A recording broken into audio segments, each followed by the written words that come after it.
নমস্কার বন্ধুরা, বাসন্তী কিচেনে আপনাদের স্বাগত।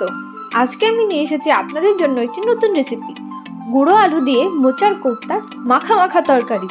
চলো রেসিপিটা দেখে নিই। প্রথমে আমরা মোচাটাকে কেটে নিচ্ছি। মোচাটাকে এইভাবে ভালো করে কেটে নিতে হবে। তারপর আমরা মোচাটাকে বেছে নিচ্ছি, না হলে মোচাটা তেতো তেতো লাগবে। তারপর আমরা একটি ফ্রাই প্যানে জল নিয়ে নিয়েছি, তার মধ্যে হলুদ দিয়ে মোচাগুলো দিয়ে মোচাটাকে আমরা সেদ্ধ করে নেব। ওইদিকে আমরা আরেকটি ফ্রাই প্যানে গুঁড়ো আলু সেদ্ধ করে নিচ্ছি। আলুটা সেদ্ধ করা হয়ে গেছে, আলুটাকে নামিয়ে নিয়ে আমরা ছুলিয়ে নেব। মোচাটা সেদ্ধ করা হয়ে গেছে, নামিয়ে নিয়ে ঠান্ডা করে নিয়ে একটি মিক্সিতে মোচাটা দিয়ে দিচ্ছি। তার মধ্যে দুটো ডিম দিয়ে দিচ্ছি। এখন এটার একটি স্মুথ পেস্ট তৈরি করে নেব। পেস্ট তৈরি করা হয়ে গেছে, এখন এটাকে একটি বাটিতে নামিয়ে নিচ্ছি। তারপর এর মধ্যে গোলমরিচের গুঁড়ো দিয়ে, গরম মশলা দিয়ে, হলুদ, সামান্য নুন দিয়ে, দুটো ডিম দিয়ে এটাকে আমরা ভালো করে মিক্স করে নেব। এটার আমরা একটি স্মুথ ব্যাটার তৈরি করে নেব। এটা ভালো করে মিক্স করা হয়ে গেছে। এরপর আমরা কোফতা বানানোর সাজের মধ্যে ভালো করে তেল ব্রাশ করে নিচ্ছি।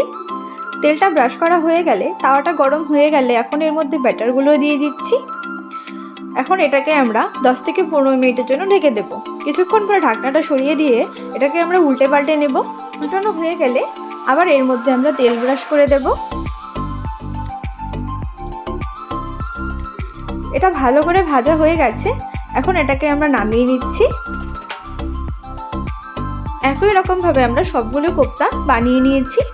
তারপর আমরা একটি কড়াইতে তেল দিয়ে, তেলটা গরম হয়ে গেলে সামান্য জিরে দিয়ে, তেজপাতা আর শুকনো লঙ্কা দিয়ে নেড়ে চেড়ে নিচ্ছি। এখন এর মধ্যে কুচনো টমেটো দিয়ে, সেদ্ধ করে রাখা গুঁড়ো আলুগুলো দিয়ে নেড়ে চেড়ে নিচ্ছি।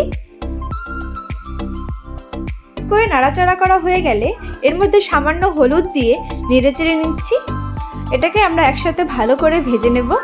ভাজা ভাজা হয়ে গেলে এখন এর মধ্যে আমরা টমেটো বাটা দিয়ে, জিরে বাটা দিয়ে, আদা বাটা দিয়ে, সামান্য জল, পরিমাণ মতো হলুদ, 1 চামচ লঙ্কার গুঁড়ো, স্বাদ মতো নুন দিয়ে এটাকে আমরা ভালো করে নেড়েচেড়ে নেব। এটাকে আমরা একসাথে ভালো করে কষিয়ে নেব। এখন এটাকে আমরা 10 থেকে 15 মিনিটের জন্য ঢেকে দেব। 15 মিনিট পর ঢাকনাটা সরিয়ে দিয়ে নেড়েচেড়ে নিচ্ছি। আলু ও মশলাটা একসাথে ভালো করে কষানো হয়ে গেছে। এখন এর মধ্যে আমরা সামান্য জল দিয়ে দিচ্ছি। আপনারা আপনাদের পরিমাণ মতো জল দিয়ে দেবেন। এখন এটাকে আমরা আবার নেড়েচেড়ে নেব। উতরানো এসে গেছে, এখন এর মধ্যে আমরা কোফতাগুলো দিয়ে দিচ্ছি। আবার এটাকে আমরা নেড়েচেড়ে নেব। উতরানো এসে গেছে, এখন এর মধ্যে গরম মশলা দিয়ে নেড়েচেড়ে নিচ্ছি। কোফতাটা হয়ে এসেছে, এখন এটাকে আমরা নামিয়ে নেব।